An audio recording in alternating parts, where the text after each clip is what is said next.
2014 সালে মোদী সরকার কেন্দ্রে ক্ষমতায় আসীন হওয়ার পর প্রতি বছর প্রতিরক্ষা খাতে বিপুল বরাদ্দ বেড়েছে। দেশের প্রতিরক্ষাকে জোরদার করে গড়ে তোলাই লক্ষ্য। ভারতীয় মুদ্রায় 2014-15 অর্থ বছরে প্রতিরক্ষা খাতে বাজেট বরাদ্দ হয়েছিল 2.10 লক্ষ কোটির বেশি। 2026 সালে এই বরাদ্দ বেড়ে হয়েছে 7.85 লক্ষ কোটির বেশি। এক নজরে দেখে নেব ভারতের হাতে কি কি ব্রহ্মাস্ত্র রয়েছে। ব্রাহ্মস, ভারতের ডিআরডিও ও রাশিয়ার যৌথ উদ্যোগে তৈরি ভারতের ব্রাহ্মস মিসাইল বিশ্বের অন্যতম দ্রুত ও শক্তিশালী সুপারসনিক ক্রুজ মিসাইল।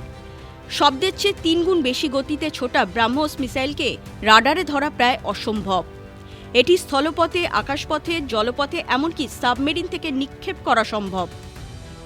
অগ্নি 5, শব্দের থেকে 24 গুণ বেশি গতিতে ছুটতে পারে ডিআরডিওর হাতে তৈরি ব্যালিস্টিক মিসাইল অগ্নি 5। পুরো রাশিয়া, এমনকি ইউরোপের বেশ কিছু অংশ অনায়াসে অগ্নি 5-এর পাল্লায় চলে আসে। পারমাণবিক অস্ত্র বহনের সক্ষম এই মিসাইলে রয়েছে MIRV প্রযুক্তি। ঘাতক, এটি স্টেলথ প্রযুক্তির ড্রোন, যা রাডারকে সহজেই ফাঁকি দিয়ে শত্রুর সীমানায় ঢুকে আক্রমণ করতে পারে। ডিআরডিওর হাতে পরীক্ষার পর্যায়ে রয়েছে ঘাতক। আর্চার এনজি ঘাতকের মতো দেশীয় প্রযুক্তিতে তৈরি, এটি নজরদারির পাশাপাশি মিসাইল বহনে সক্ষম। টপস ডিআরডিওর হাতে তৈরি মাঝারি উচ্চতার ড্রোন, নজরদারি ও গোয়েন্দা তথ্য সংগ্রহের জন্য ব্যবহার করা হয়। ভারত বর্তমানে ড্রোন হাব তৈরির লক্ষ্যে কাজ করছে। প্রজেক্ট বুশ, এটি ভারতের নিজস্ব S-400 পর্যায়ের আকাশ প্রতিরক্ষা ব্যবস্থা। 350 থেকে 400 কিমি দূর থেকেই শত্রুপক্ষের বিমান অথবা মিসাইল চিহ্নিত করে ধ্বংস করে দিতে পারে। দুর্গা 2, এটি লেজার অস্ত্র, কোনো রকম গোলাবারুদ ছাড়াই উচ্চ শক্তির লেজার রশ্মি দিয়ে শত্রুর ড্রোন বা মিসাইল পুড়িয়ে দিতে পারে। ভারতের যুদ্ধজাহাজ, আত্মনির্ভর ভারত প্রকল্পের অধীনে নৌবাহিনীকে সাজিয়ে তুলতে উদ্যোগী হয়েছে ডিআরডিও। INS বিক্রান্ত হল প্রথম দেশীয় প্রযুক্তিতে তৈরি বিমানবাহী রণতরী। এটিকে 2022 সালে ভারতের নৌবাহিনীতে অন্তর্ভুক্ত করা হয়।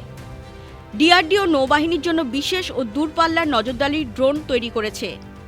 ভারত মহাসাগরে আধিপত্য বজায় রাখতে ভারতের নৌবাহিনীকে অত্যাধুনিক সাজে সাজিয়ে তুলছে ডিআরডিও।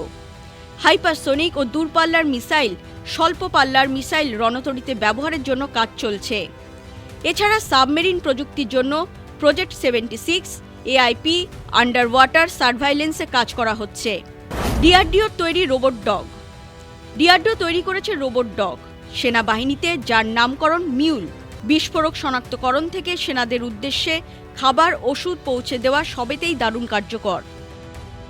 দেশের প্রতিরক্ষায় AI এর ব্যবহার, সীমান্তে নজরদারি বাড়াতে AI এর ব্যবহার করছে ভারত। অরুণাচল প্রদেশ ও লাদাখের মতো দুর্গম এলাকায় চীনা ফৌজের গতিবিধি ট্র্যাক করতে AI ব্যবহার বাড়ছে। আগামী দিনে প্রতিরক্ষা, স্বাস্থ্য, কৃষি সহ বিভিন্ন খাতে গুরুত্বপূর্ণ অবদান রাখতে চলেছে ভারতের AI। এমনকি যুদ্ধের ময়দানে দ্রুত সিদ্ধান্ত নিতে, প্রোডাক্টিভ অ্যানালিটিক্স বা সাইবার হামলা রুখতে AI ভিত্তিক সুরক্ষা কবচ ভারতকে এক অপরাজয় সামরিক শক্তিতে পরিণত করেছে।